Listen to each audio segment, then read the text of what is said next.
Hey guys, it's Lazy, and I just finished watching the PoE 2 patch reveal. The Q&As, and honestly, they weren't kidding when they say this is the biggest patch in PoE 2 in general. Oh, and yeah, it might even be the biggest patch in PoE history or even ARPGs.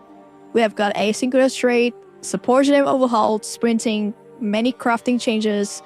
A lot of these changes are like really positive, and the devs are actually listening. In this video, I want to go over what I think are the most important takeaway from the content reveal. There are a lot to cover, and I might do a more in-depth video on the patch notes a bit later because I know it's out. There's just so many things going on right now, and it will take a bit of time to theorycraft everything, but I do have some ideas in my mind. This is the list of everything I have to cover. They will be in the timestamp below, so feel free to jump around. But without further ado, let's get right into it. Some of the new stuff that I thought is quite interesting is that we are getting a bunch of new unique items, and unique items is always fun. I really like how GGG designed their unique items, so expect some fun build there. We are getting a bunch of new base items, maps. The skill tree is now really massive, so there's a lot of customization. We are getting new bosses and new interesting monsters to fight. The bossing change, the endgame change, I'll cover in a little bit, but overall, all of these are just very positive change, especially the campaign change where we are getting fresh Act 4 with 3 prelude acts for the Acts 4, 5, and 6, which we had to do the crew version before, so it's gonna be pretty refreshing as well. Just overall, very, very strong patch with a bunch of new content. When it comes to trading in PoE, arguably we have the best and worst systems. In PoE, you get to trade with other players like no other ARPG have done on the markets. We have a unique ecosystems. We can trade all sort of items to the other players using those currencies. And arguably, the best kind of trade systems in ARPG currently. The problem is when you're trading with other players, you run into scammers, price fixers, AFK, because they are in maps and they don't want to sell low-value items. Now we get a new systems where players can buy items from others without needing the seller to be online or even interact with them. The item will be listed in a special merchant tabs from Eng. She'll be helping you to sell those items just like how you put items in your premium stash tab, except this time you don't have to take it out and trade with other players. You can search for these items on the trade site, and you can click on secure items to be teleported into the seller hideout. You can check out their shops, find your items, and maybe pick up some other item as well. It's just so cool in general, and a PoE player has been asking for this system for years now, and I'm happy to see it finally being implemented. Because this is a new kind of stash tab, you can go on to your PoE account and you can convert your premium stash tab into this new merchant tab. I don't think the feature is live right now, but it should be pretty soon. Alright, so moving on to the support gem rework. This is like a major overhaul in my opinion, changing the fundamental setups of the PoE 2 in general. We can now use multiple copies of the same support gems on our skills. This is a big deal for making builds diversity, and there's so much potential at this point. They are also making the support gems have different kind of tier. Each tier of the support gems is going to change how the support gem functions. There are a lot to be experiments here. You can kind of mix and match different support gems to create some creative combinations of the skills. The logic behind this change is because GGG want the player to have different sets of skills combinations, and they don't want to make one skill too strong. So this is really going to increase customization for sure. Players can design a more complex, synergistic build without being held back by the previous limitations.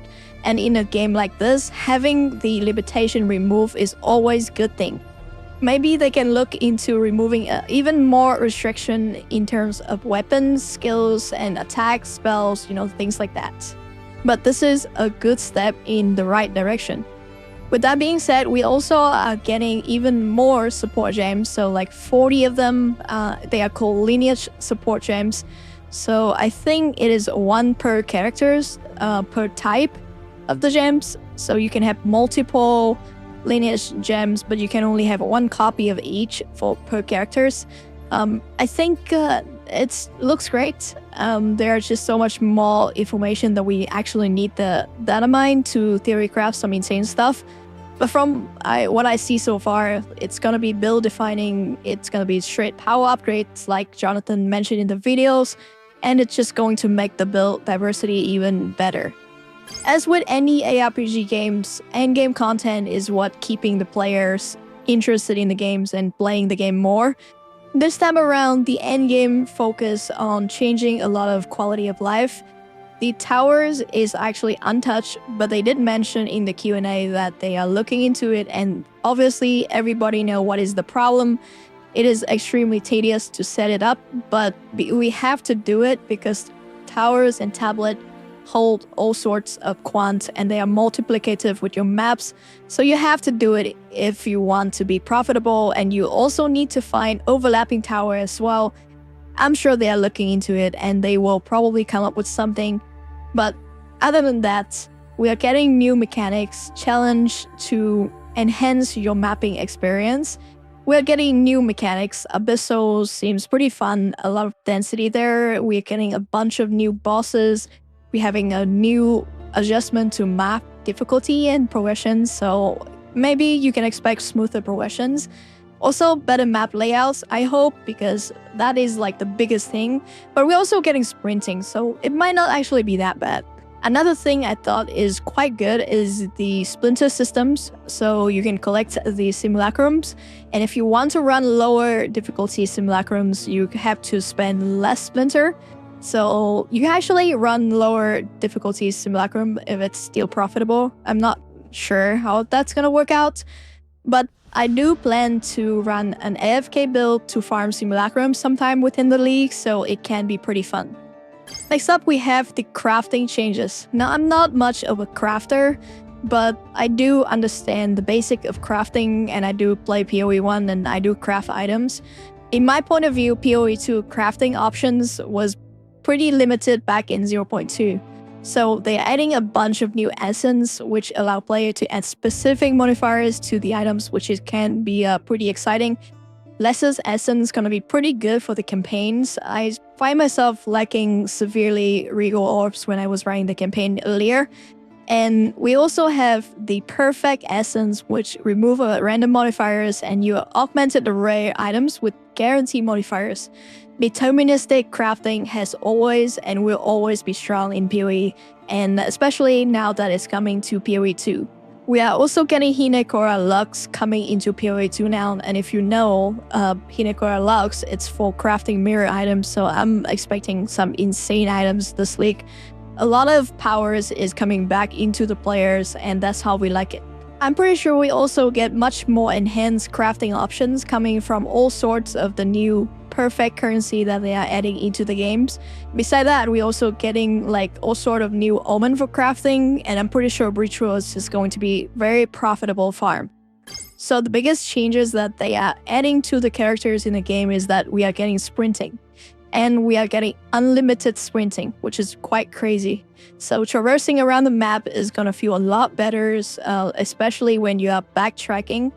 I'm not sure if I missed it, but they didn't mention sprinting on Aroa, so I'm not sure how that's gonna work out. I mean, technically, if you're riding the Roa, you should be able to sprint on the Roa, right?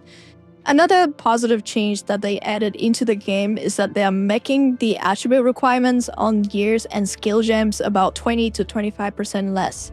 Now, this is extremely important because in the campaigns, you often run into attribute requirement issues, and also in the end game, you have to think about requirements, attribute requirements anyway, and it was getting a bit annoying. So this will allow us to again have more powers if we don't have to spec into attributes, or we have to get attributes, unless you are an attribute stackers, then it's just more power on you to customize your characters. And lastly, we are getting changed into the ailments or elemental ailments. Shock and chills now last like 8 seconds, and elemental infusions and all that stuff. I'm not going to get into the details, but essentially ailment is stronger now, so more power for us. The skill balancing is quite interesting because GGG have decided to kind of merge all the elements together. So they're removing like cast on freeze, shocks, and ignites and just making them cast on ailments, elemental ailments. They're removing flammability, conductivity, and hypothermia and also merge them into elemental weakness. This change is probably catered toward the source player who want to combo all sorts of element damage. It looks quite fun, but I'm not sure if that's something I would like to play. What I'm really interested in though is playing the new banner. So banner would no longer use Valor, it now generate glory. I'm not sure if GGG is going to adjust banner in the passive skill trees, but there are a buff that lingers after you leave the zone, so dipping in and out of the banner is going to be a lot better now as the banner does not disappear. So it can be really strong because the gunslinger setup I had in 0.1, essentially every skill that was used in that setup got buff. Fragmentation route chain of frozen enemies, and HVR leave a debuff on armor broken enemies. And that's about it, covering everything I want to cover as a quick recap of the live stream. I want to do a little bit more theory crafting video coming out just before the patch, and then I can decide on my league starter. Let me know in the comments what you like and what you don't like about the upcoming patch, and maybe suggesting some fun league starter for me to try out to theorycraft. Thank you so much for watching, guys, and see you in the next one.